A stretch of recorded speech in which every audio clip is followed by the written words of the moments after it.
Good morning and happy Friday. It is Coffee Chats with Coach Candy, and I am Coach Candy, and here's my coffee. So welcome, welcome, welcome. Good morning.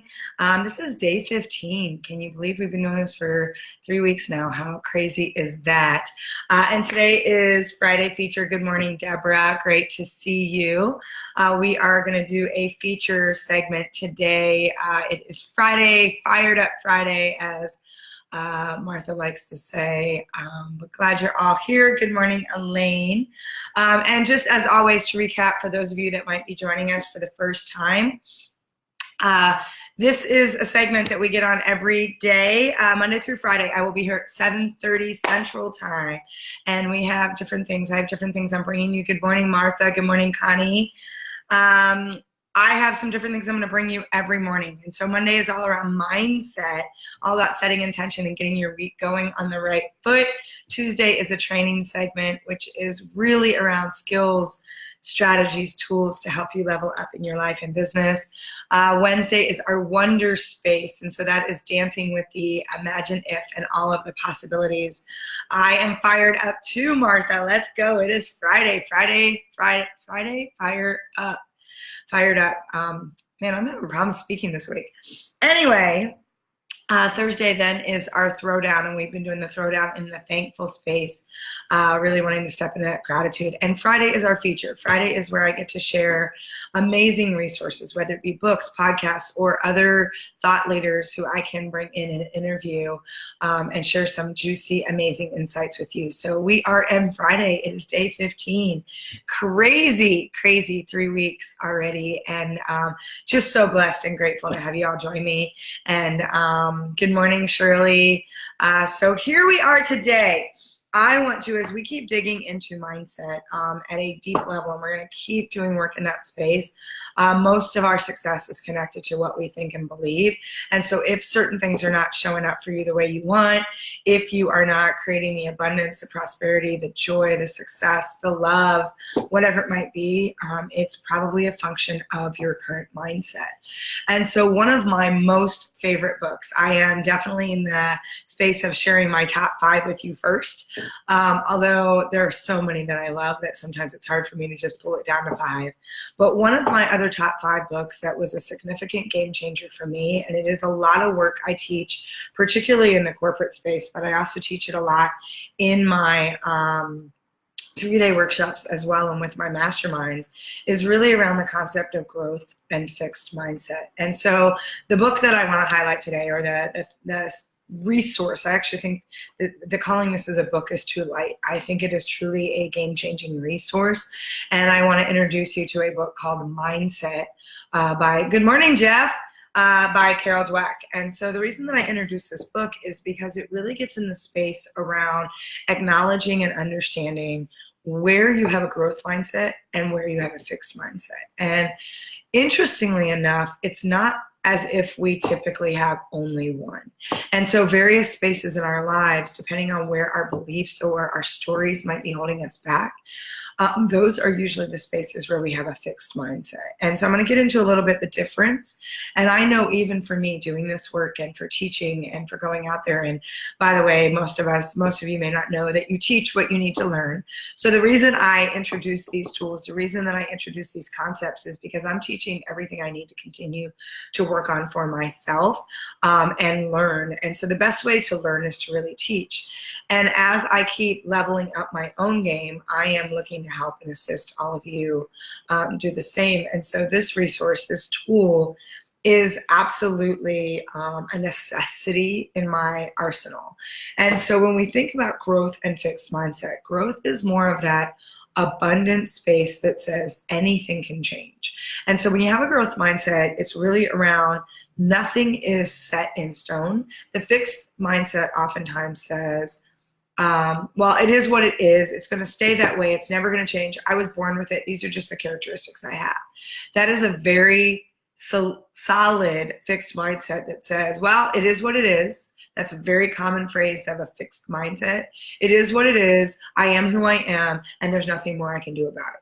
So it's in my genes. It's just in my DNA. It's just what my personality is, what my characteristics are. And what we don't realize is everything can be learned, including your character. Your character can be learned. Just because you're a product of your parents, just because you're a product of whatever DNA put you together, does not say that that has to be your character forever. Yes, we have some natural tendencies and natural personality traits, and I want you to know that there's a spectrum on either side. And I'm going to give you a really clear example around that. For those of you that don't know a little bit about my backstory is that I had a tremendous amount of abuse growing up. My father and I had a very difficult relationship. And so when I say difficult, he was extremely abusive, especially mentally and emotionally, but oftentimes physically as well. And I took the brunt of that, one, to protect the rest of my family. He also was extremely narcissistic and a social alcoholic. And so all that combined made for a very short fuse and a very unstable and hostile environment that most of us walked around on eggshells the majority of the time. That being said, I look exactly like my father. When I was younger, I did not want to acknowledge that. I used to say I look like my grandfather, which I do, because obviously my father looks like my grandfather. But there is no doubt whatsoever that I'm my father's daughter. And in fact, I used to joke with my mom, I'm like, oh, you had an affair with cousin Richie or my Uncle Bob or whoever, because I just did not want to acknowledge that I was my father's daughter. So that started a spiral effect for me in a mindset perspective that said, oh my God, I'm just like him. So in addition to looking just like my father, and I mean just like my father, I have his hands, everything about me is what my father had, and including a lot of my personality and characteristics. And so I am wired very similarly to my father. And it became something that I thought my fate was destined, that I was going to be exactly like him. And I remember having a very prolific defining moment at the age of 8 where I was mimicking behaviors that my dad was doing. I was actually shaking one of my sister's friends over my head. She's 6 years younger than me. And I remember the ugly things that were coming out of my mouth. Things such as, go ahead and cry for me. You want to cry for me, baby? I'm going to give you something to cry about, right? And it was just this really horrific, really awful way that I was showing up for someone else. And I remember that there was a moment when I looked up, and it will forever be like emblazed in my mind, in my body, in my soul, and imprinted was a look on this little girl's face. And it was one of sheer terror, fear, and so much stuff that I don't even know if I could comprehend at that time. And I remember that it leveled me. It put me in a space of almost breaking me at 8, 9 years old. It was 10 o'clock on an April morning. We were living in Italy.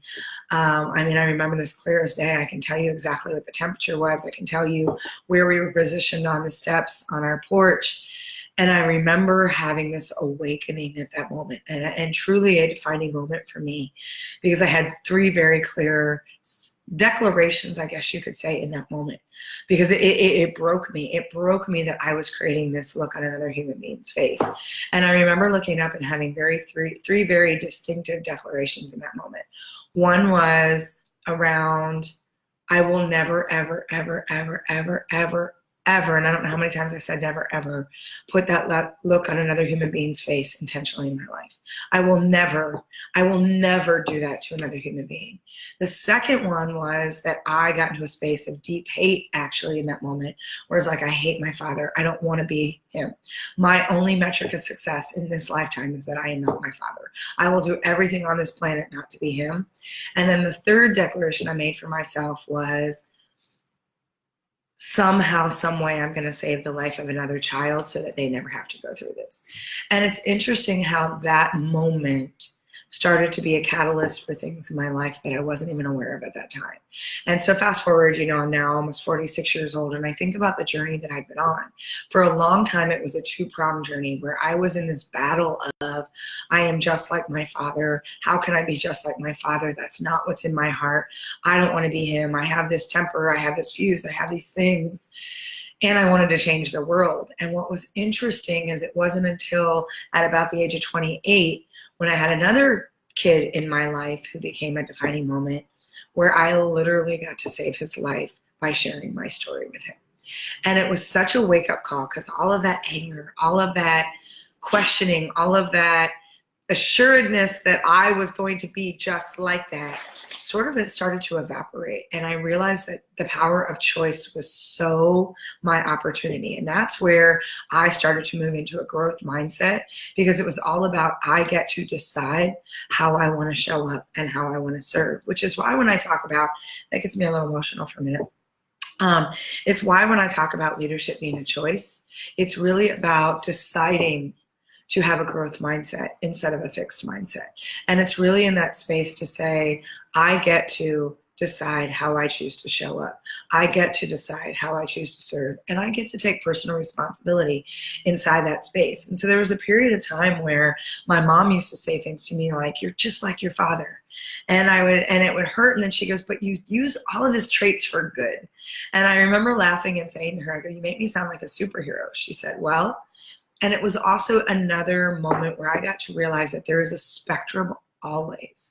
So any of the default characteristics, any of the personality traits, any of the things you think you were, given, that you're stuck with, that it is what it is, that, forevermore, you can't move into another space. I'm here to tell you that that's bullshit.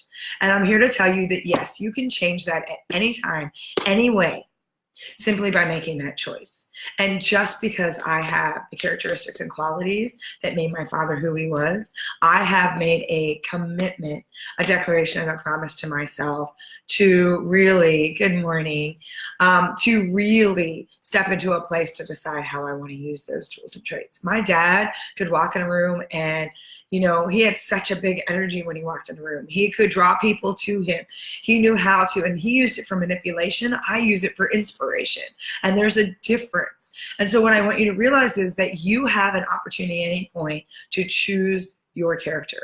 Your character is not this set thing that says, okay, it's either right or wrong, black or white, this is what it is. It's if I don't like what's showing up for me, I can choose to open up access to find the things that I need most to make me a better person in that space. And so as I'm talking about this, good morning, Ellen.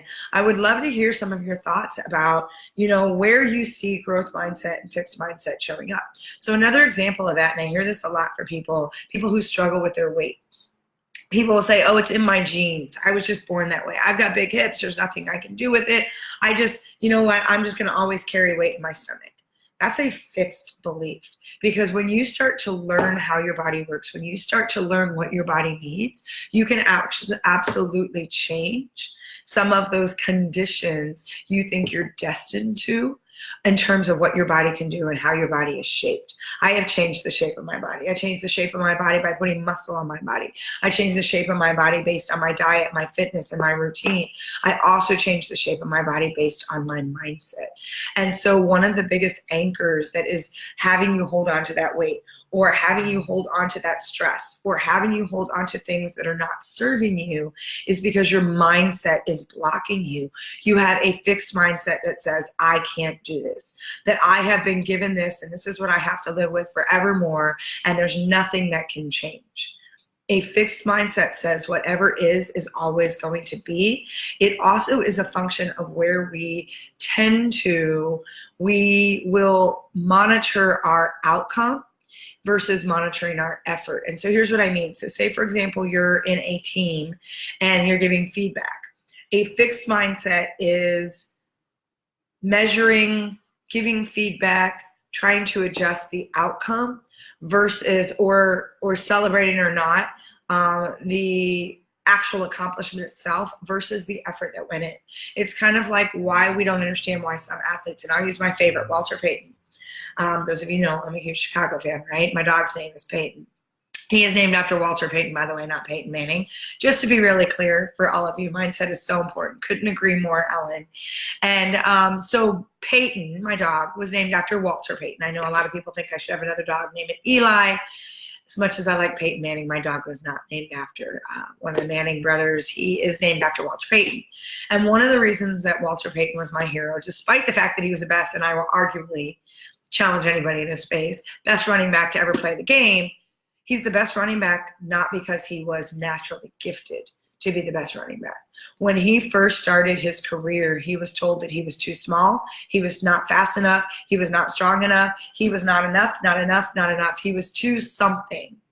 And what he could have easily let that be a fixed mindset that said, well, I'm never going to have an NFL career. I'm never going to be the best of the best. I'm never going to get out there. Instead, he said, I don't believe that just because my size, just because of this, I can't succeed in this space. And he trained like nobody else trained. He trained with tires running up a hill. He trained with chains. He trained with trucks. He trained in a capacity that made him better. And it's one of the things that people always said, Peyton played with heart, which is where that effort, that fire comes from. And what happens is too many times we get caught up in the natural skill, the talent, the accomplishment versus the effort that somebody's putting forward, which is actually a more telling space around success. Most of your entrepreneurs, most of your businesses, most of your, the guys that win aren't the smartest, aren't the brightest, aren't the most talented, aren't the richest. They're the ones that are willing to put the effort in to get the skills, the training, the strategies, the character growth, what they need to excel and succeed. And so when you think about that, that is really a growth mindset. It's a growth mindset that says, I can learn anything I need to learn. Everything is learnable. Everything is learnable, including your character. And so when you think about that, now, WP has an award named after him. Yes, he does. Oh, I love me some Walter Payton. I could do a whole show. In fact, one of these days, just so you know, because you all know my affinity for Chicago and Chicago football and baseball and hockey, and one of these days I'm actually going to highlight The Cubs Way, which is another fantastic freaking book, and probably one of the best leadership books that's actually been written, even though it is a baseball book, because it lays out exactly what I'm talking about, having that growth mindset around how to build a winning team. And it's not by buying the best talent that's out there based on a numbers system. It's about finding the people that have the heart, that can be utility players, that can really show up and build the character of a team. And if you do any research, if you could do any research on why the Cubs were successful, why the Red Sox were successful, why Theo Epstein's been successful, it's all been in the space of really building his model around character first. And when you realize that your biggest growth opportunity is in how you choose to grow your character, that is a winning game. And let's see, Terry, wish I could join today. Mindset is an awesome book and a topic I love. Still, as all of us, I struggle with my own from time to time and love having Candy and other friends to kick my butt. Yes, we call those boot in the butt moments sometimes. We all need adjustment when it's our fixed mindsets getting in the way. And like I said, I still am working on a regular basis around what my fixed mindset still is. And I'm looking to see if I can find some examples in here to show you. I actually have a chart, and I should have pulled it up, around some of the difference between fixed mindset and growth mindset, so that I can give you some of the language, but a lot of it is around, okay, what is will be. I'm only this way. A lot of the adjusting and the only that you do comes from a space of having a fixed mindset. And so it's really moving into a space to say, how can I? Because oftentimes when we say I can't, we say that's how I'm wired. That's just what is. It's a matter of saying, so how can I? What do I need to access to grow to the next level? What do I need if this isn't working for me? What do I need to learn? What skill, what tool, what trait? And realizing that everything is learnable. Nothing is fixed. Nothing is set in stone that says you have to be this way. If you don't like what's showing up, if you don't like the outcomes of what you're getting in terms of how you communicate, how you connect with other people, then change it. You have opportunity at any moment to change it. And it starts with you making a choice. It starts with you dropping into a space. And we've talked a lot about dropping lately around how to get centered and how to get into a space where you can really clearly connect with yourself. And when you choose to drop into that space and start asking the bigger questions, the reason people don't do that is because as we talk about leadership and as we talk about, it is a function of how you show up, how you choose to show up. It's a function of how you choose to serve others. The big space that gets in people's way is the question around, it's a function of how you take personal responsibility inside that space.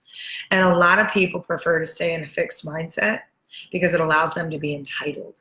And so I want you to realize that that space of entitlement by itself is a very heavy fixed mindset.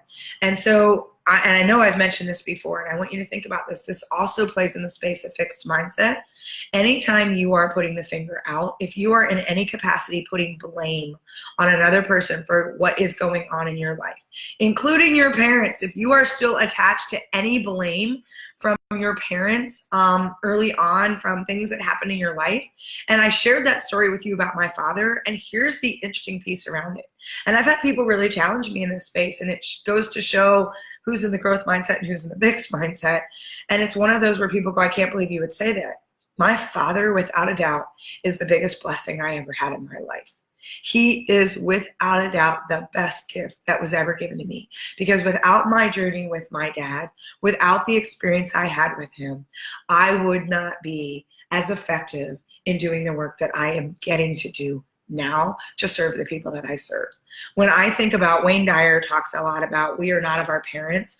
We choose our parents to have the path we need to live our purpose. And I always say, I'm like, God gave me my childhood so that I could live my purpose.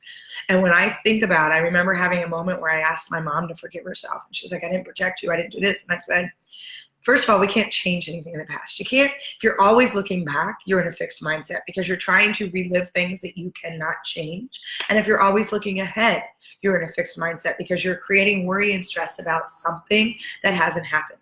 Because fear is truly that anticipation of a future thing. Fear is something that is an anticipation of something that might happen versus being present. When you bring yourself in a present space and open up opportunity for that growth,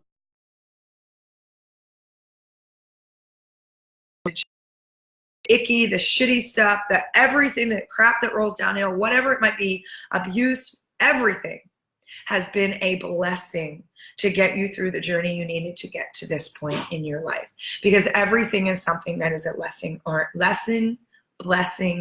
something that you can teach to others. And when I think about that, I absolutely am clear that my father was a necessary piece of the equation for me to be in this place to stand in purpose and do the journey and do what I do to serve people at the capacity I do. Without that, my whole story would have been different. I wouldn't wish it on anybody. And at the same time, I am so deeply grateful. And we talk about gratitude a lot. And so when I say that, I really, it's that space where people are like, I cannot believe you would say your father is your biggest blessing. Like, I absolutely do. And there was so much forgiveness because that's not about him anyway. It's about my peace. And I'm so much gratitude. I'm so grateful that he was able to show me the opposite side of the spectrum of all of these gifts and talents and natural traits that I carry, where the point is I don't want to go to. Because it's a check and balance for me every day. It's a space where I get to ask myself, how am I doing in that space? Am I showing up in a way that's congruent and in integrity with myself? And when you think about that space of growth mindset, that space that says, this is who I choose to be. This isn't who I was destined to be. You start to take a greater space of responsibility, which for a lot of people is something they don't want to embrace. And so I'm going to stop there for just a minute, have a little bit more caffeine shot as I drink my bulletproof coffee, and see what some of your thoughts are. Questions. This is a big concept for today. And again, I cannot encourage you to read this book enough. It is just absolutely one of the most fantastic resources available. It seems like it's got a lot of words and it's thick, but it reads really quickly. You can also do the Audible version of this. Really fantastic. I've listened to this with a lot of windshield time, and it's amazing how much it helps me shift out of that space of fixed mindset. And there are times that I have to ask myself, am I putting myself in a place to have a fixed mindset? And I have to own that, and I get the opportunity to change that. So questions or thoughts about that as I'm sharing that with you on Friday, Feature Friday, Fired Up Friday.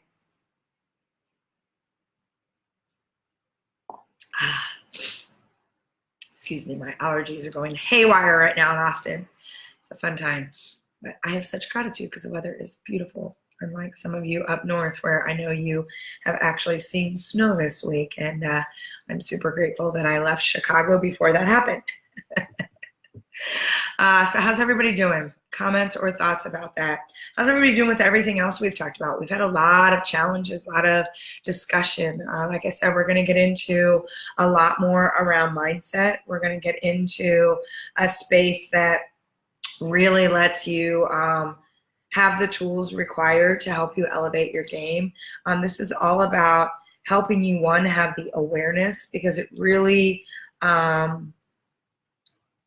around you having the awareness first, you realizing that you do have a choice every step of the way.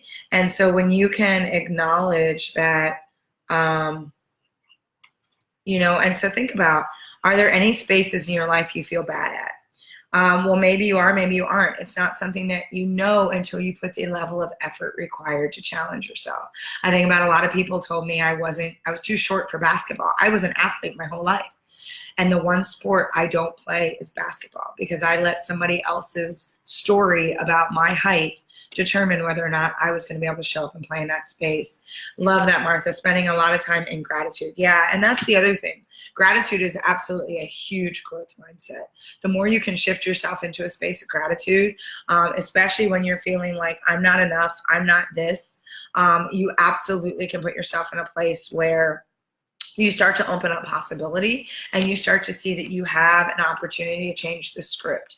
And so here's the thing. At the end of the day, if you don't like what's going on in your life, if you don't like where you're at, then I encourage you to ask yourself the bigger questions. Am I putting the effort in to learn the things I need to be better at this? Some of you know I'm doing a big funnel challenge right now, and I'm about to launch today. Thank God.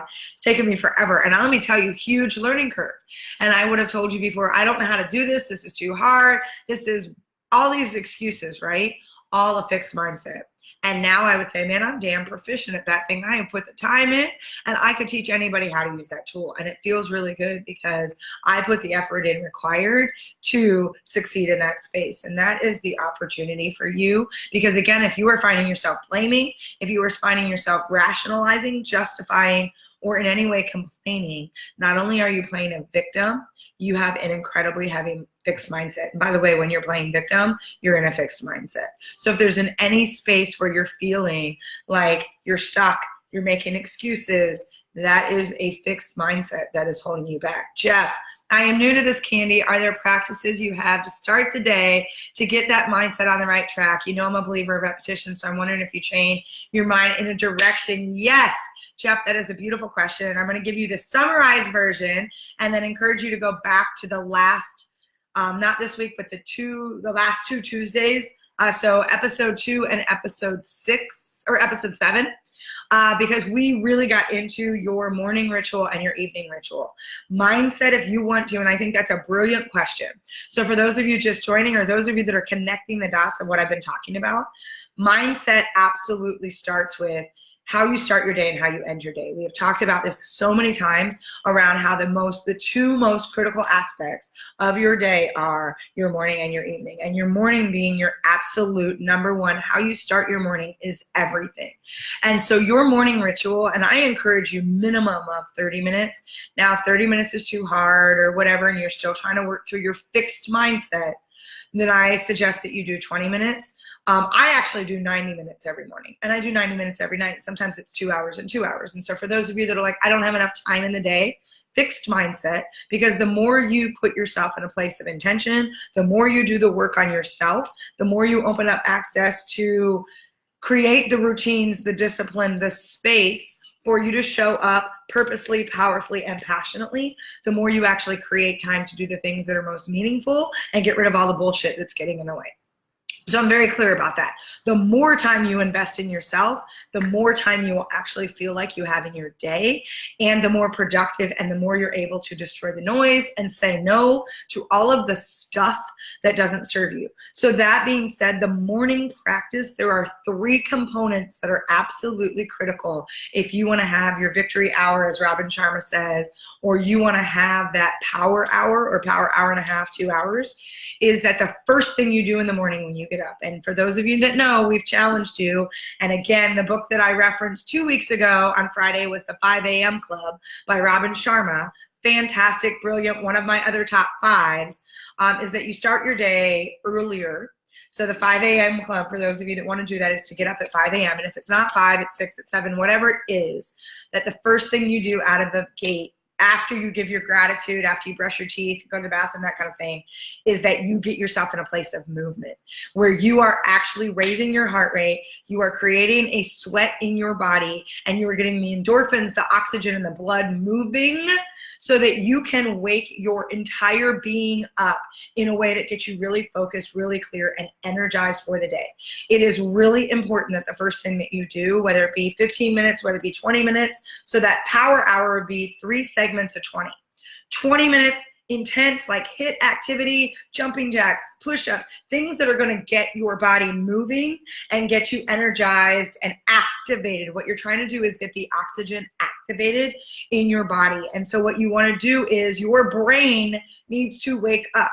You need to hydrate and you need to move your body and create a sweat to activate your highest level of focus and energy so that you can then drop into a space to go within. So the first space is to move. The second 20 block is about connecting to yourself. So it's your reflect space. That's where you want to meditate. And yes, you're going to go right from a 20-minute bam into a meditate, journal, zone in, and get crystal clear on how you choose to show up for the day. And so that is going to be the space where you reflect. That is going to be the space where you go in and you ask yourself those questions. Who am I? Who do I choose to be? How do I want to show up and serve today? Meditate. And one of the best questions I'll ask in a meditation is to say to God, so how are you and I going to, what amazing things are you and I going to do today? And I let myself meditate or journal. Or I do my manifestation practice, which are some things I'm going to share with you. Breathing techniques. So you're going to go from a really high movement into a really zoned in, centering space for yourself to reflect. And then the third piece then is to plan out your day, is to map out and get inspired. So you might listen to a really awesome podcast. By the way, I have a podcast. Go check it out. It rocks. Maybe you listen to Brendon Burchard or Robin Sharma or someone that's helping you step up and say, this is the way you can show up and lead. And I use a daily planner that then maps out my 3 priorities for the day, who I need to contact, how I choose to show up, and how I'm going to deliver and execute my day. When you put that into practice, and there's a lot of different ways you can shape that based on what you need and how you want to fill your cup.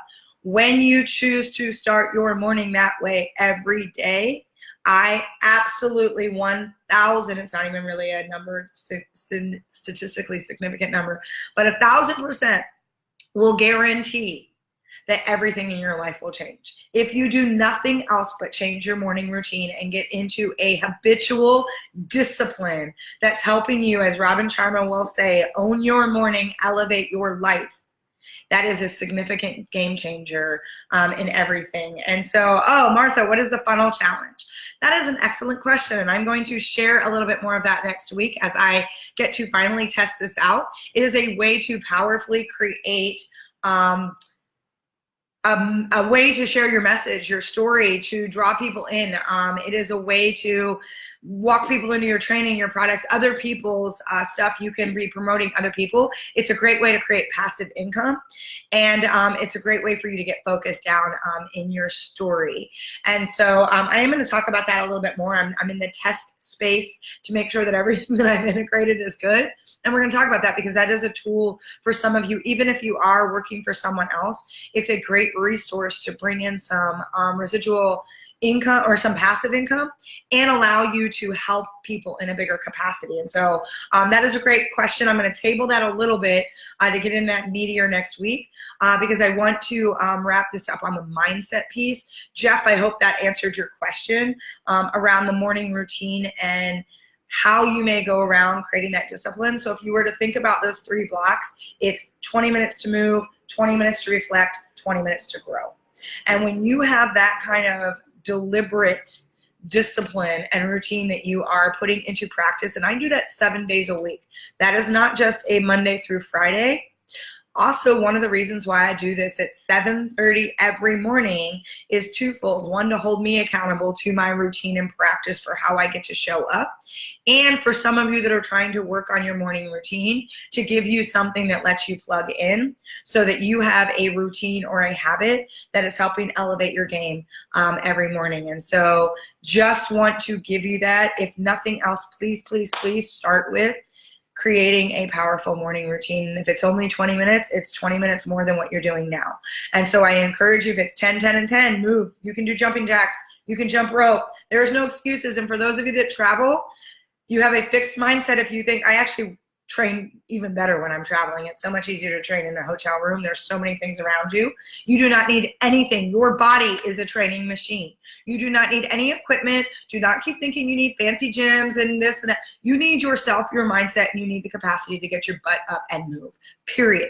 You can do jumping jacks. You can do jump rope without a jump rope. You can do push-ups. You can do sit-ups. You can do tricep pull-ups or tricep dips. You can do so many. You can do sprints across the room. You can do squats. You can do lunges. I can go on and on and on. And Jeff, I guarantee, could give you like days of things you can do that would just be in your body. So if you're thinking, well, I need this before I can do that, know that you're in a fixed mindset. You don't need anything other than your sheer willpower and effort to make something happen.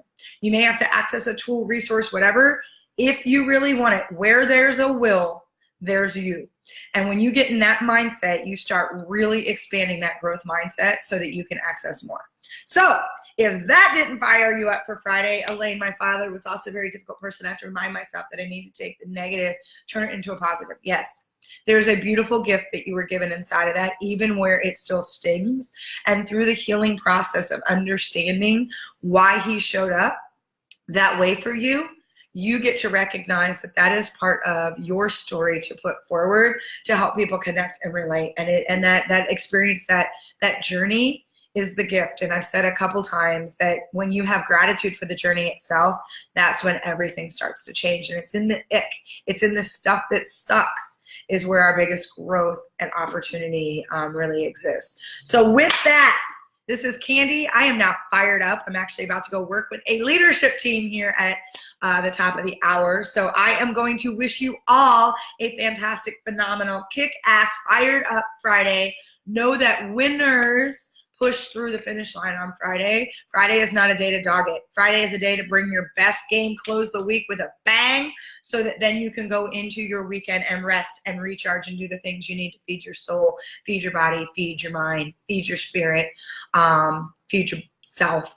And so with that, I have so much gratitude. Thank you all for showing up. As always, go out there and show up in a place where you truly can be the leader who is helping others choose leadership as well. I love you. Mwah.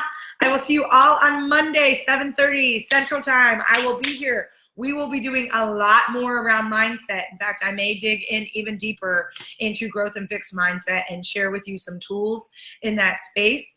But again, if there's any questions, if you have any comments, if there's any topics you want me to dig into, please, please, please, please, please share your comments in the group. I want to hear from you. Share them in the thread. Again, I have a podcast if you want some more juicy nuggets and other thought leaders sharing their insights. Powerhouse Podcast. It is on iTunes and YouTube. And for those of you that are interested, there is a 3-day coming up, May 1st through 3rd, here in Austin. Still have a couple seats left. We are going to get into this stuff in a big way. And for those of you that have done it, you know it is a transformation that will be life-changing. So would love for any of you to join us. We still got a couple spots. Otherwise, mwah, sending you all heart-to-heart hugs. Make it an awesome day, and I will see you all Monday.